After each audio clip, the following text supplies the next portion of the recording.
what is called subject and what is called predicate. And in the last video we also have done how many kinds of sentences we have. Is it? As we know, in the last, I think you have heard and observed the videos what I have taught you. So today we are going to do about verbs. So children, now talking about verbs, I know what is called verb. Is it? What verbs tell us? Verb tell us about being of something, having something, doing something. So I hope that you know what is the definition of verb. Verb, simply you can say it's an action word. Is it? So the verbs are divided. Now it tells about something. So what it is? It can be called being verb, having verb and doing verb. Now children, we are going to briefly study. So that was the earlier videos was the beginning of the grammar part. You have understood what are sentence. You have understood what is called subject and predicate. Now we are going to learn separately about parts of speech. Is it children? So here, as you know, the society is divided into groups of people. Is it? So the one who is what we say teaching is called a teacher. The one who is observing a patient is called a doctor. In the same way, the grammar is divided into separate parts of speech. So there are 8 parts of speech. They are noun, pronoun, adjective, verb, adverb, conjunction, preposition and interjection. Is it? So here we are going to learn today about the verb. So the first thing, so what are the being verbs? So here, simply to say children, being verbs are divided into 8 in number. So what it is? It is MR, was, were, okay, be, been, been. So seeing these verbs, what is understood? It is telling that something is existing. We are talking about something exists. So let us see the example here. She is a fine girl. So what it is telling you about? That is. It is used. They were angry. So what it is used? What is the verb is showing? It is showing what is existing. What is something is existing. So what verb are used? Is. In the second example, were. So these verbs are called being verbs. So understand children, being verbs are divided into 8 in number. So I have written there. Is, am, are, was, were, be, been, been. So what this being verb shows? Being verb shows that something exists. So with through the example, I hope that you have understood. So next student, we are talking about having verbs. Is it? So what are having verbs?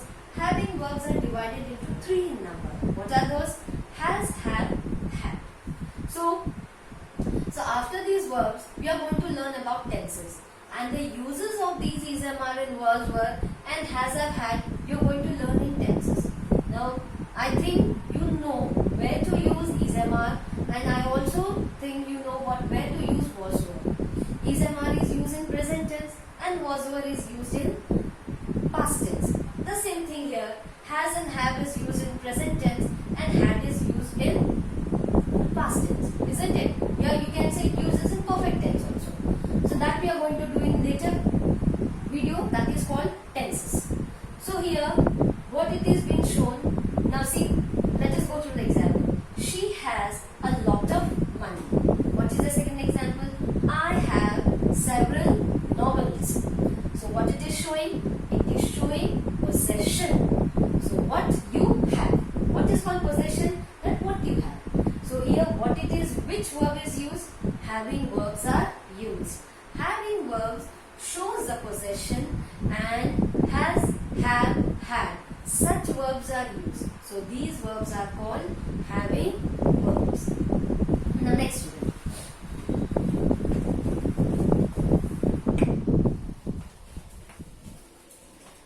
So the next day we are going to learn about doing verbs. So what are doing verbs?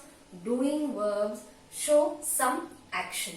So they are as many as doing verbs as they are human actions. Is it? Eat, talk, sleep, read, watch. Is it? These are all the human actions, and these are all called doing verbs.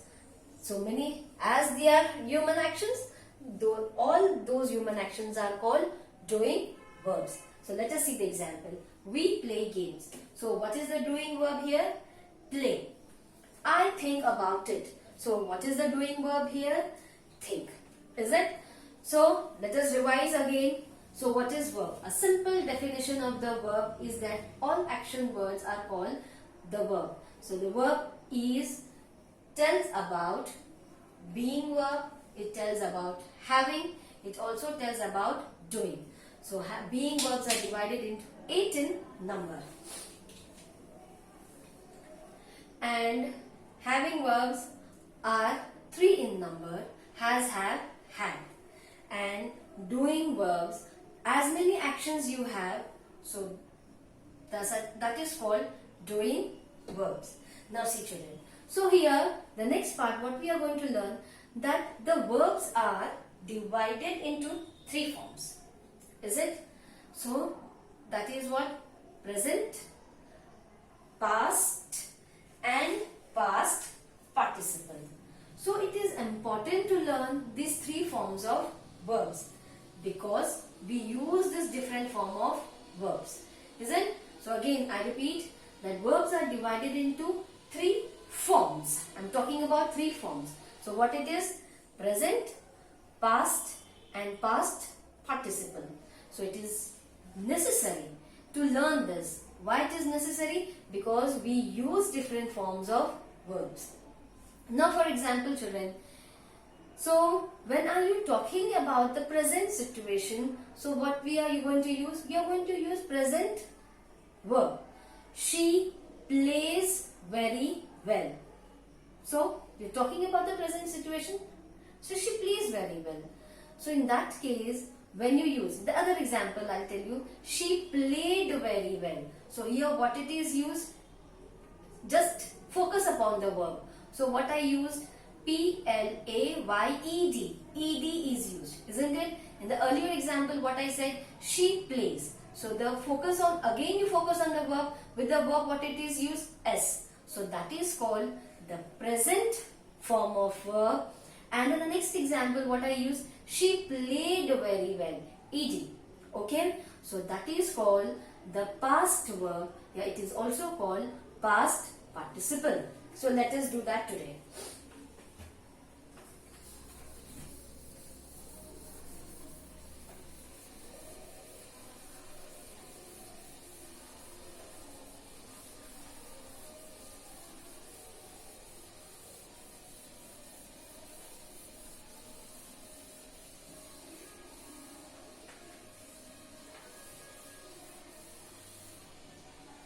So now children, so these are the important points to note.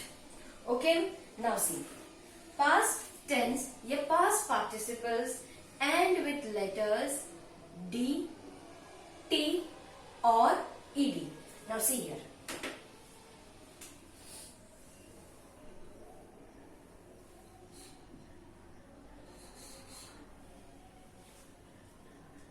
They ends with D, T or Ed. Okay. When this present form of verb added with D, T or Ed, there becomes past tense or past participle. What they become? They become past tense. The past form of verb, here they are also called past participle. Now children, so verbs are divided into regular and irregular verbs. Okay. So now before we start tenses, now it is very much necessary to know V1, V2 and V3 forms. Now for example, see here children. So what are regular and what are irregular verbs we are going to do today in this class. See here.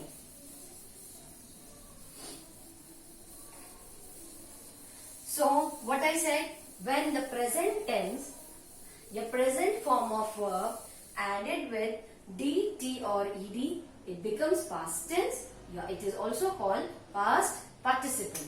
And these verbs are divided into regular and irregular verbs. Is it? So what are regular verbs? Regular verbs are such verbs where the V1, V2 and V3 forms are similar. For example, I say put, P-U-T, isn't? So V1 form of put is also put, V2 is also put, and V3 is also put. It is not putted, is it? You are not going to add ed there. Many times we do that. That is wrong. Now, for example, now I say cut, C-U-T, cut. So V1 also cut, V2 is also cut, and V3 form is also cut. It is not cutted, is it?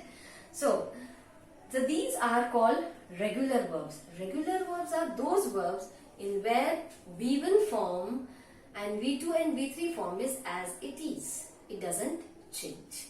And irregular verbs are those where V1 form differ with V2 and V3 forms. So let us do those examples on it. Now I give you examples of irregular verbs. So now see here. V1, V2, V3. So now V1. Buy. Okay. V2 will be bought, and V3 is also bought. Is it? So these are called irregular verbs. Now second example. Rise. Okay, V1 arise. V2 arose, and V3 arisen. So here what you find the difference? So V2 is also changed and V3 is also changed. Okay. So with V1 here many times it happens V2 and V3 are same. Okay. In many cases V2 and V3 differs. So this is the second example. So children, you are going to refer Wren and Martin. So if many of you have, refer them. They are a list of regular and irregular verbs. So until your school reopens, every day you go through these verbs. It is very much necessary to know the V2 and V3 forms of these verbs. So you have a separate list of regular verbs of V2 and V3, and also a list of irregular verbs. So when these verbs are added with ing, then it becomes V4 form. When V1 is added with ing, it becomes V4 form of verb. So children, it's my request that you go through these verbs every day, at least 10 to 15 verbs a day till your school reopens, and get prepared with this V2, V3 forms. Okay children, in the next video we are going to do tenses and how the tenses are divided into how many types and their format. We are going to discuss, and I hope you have understood about the verbs and the basic form of verbs.